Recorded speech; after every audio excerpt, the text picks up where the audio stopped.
Hoy,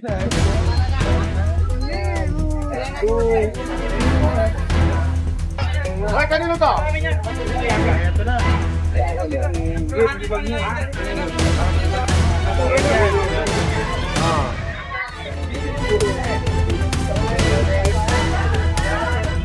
Kanino mo? Kanino?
Hoy, kanino to? Ito na.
Yan, sabihan na kayo, ayaw nyo kayo.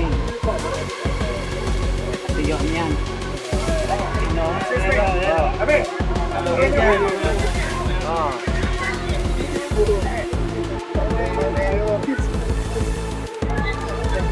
Idol ko. Idol namin, no? Lahat yan.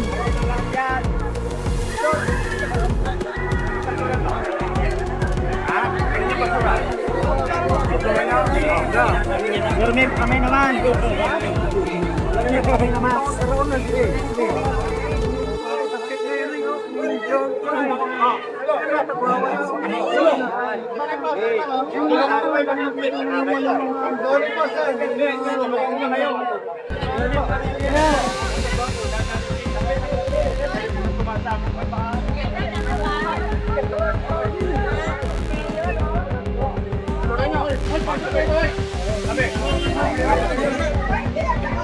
Yan, si Idol nito. Yun.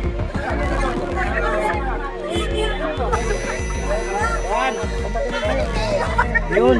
Idol ito. Kukunin ka.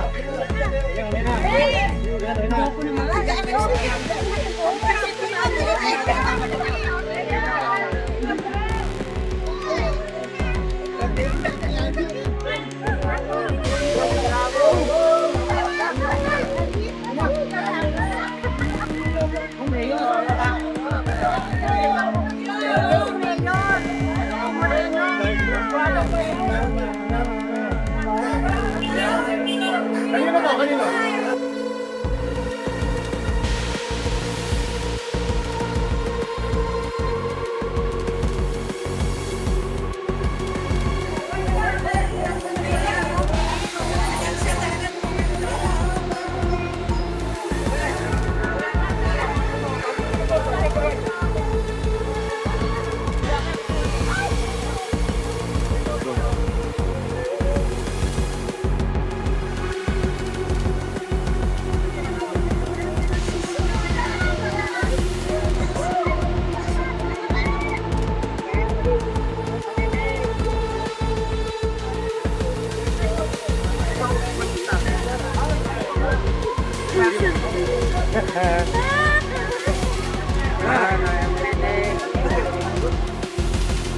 Mga kababayan, ito na naman si Yorme. Walang takot, walang atrasan. Habang iniinspeksyon niya ang paligid, may mga vendor pa ring matitigas ang ulo. Nilalagay pa rin ang paninda sa bangketa kahit ilang beses nang pinaalahanan. Kaya ayun, nakita mismo ni Mayor, pinagalitan at boom, tinapon ang mga illegal display. Hindi dahil gusto niyang mang-api, kundi gusto niyang ipakita na ang batas ay dapat sundin kahit sino ka pa. Kung tutuusin, simple lang naman ang gusto ni Yorme, kaayusan at disiplina. Pag sinabing wag ilagay sa daan, wag ilagay. Pag sinabing bawal humarang, bawal talaga. Ang problema kasi, may ilang pa ring hindi nakikinig at kapag ganito, apektado hindi lang ang daloy ng trapiko kundi pati image ng Manila. Ito yung sinasabi ni Yorme dati. Gusto niyang maibalik ang dangal ng lungsod, pero kailangan ang kooperasyong ng lahat. Yan ang tunay na leader. May puso, pero may paninindigan. Hindi siya natatakot manita, kahit sino pa yan, basta alam niyang tama ang ginagawa. Kaya saludos tayo kay Yorme Isko. Ipagpatuloy mo lang ang paglilinis, disiplina at malasakit para sa Manila. At sa mga kababayan natin, tandaan, kung gusto nating umasenso ang lungsod, magsimula tayo sa pagiging disiplinado. Ako nga po pala ang Kuya Jay nyo na palaging nagpapaalala sa inyo na dapat alam mo to.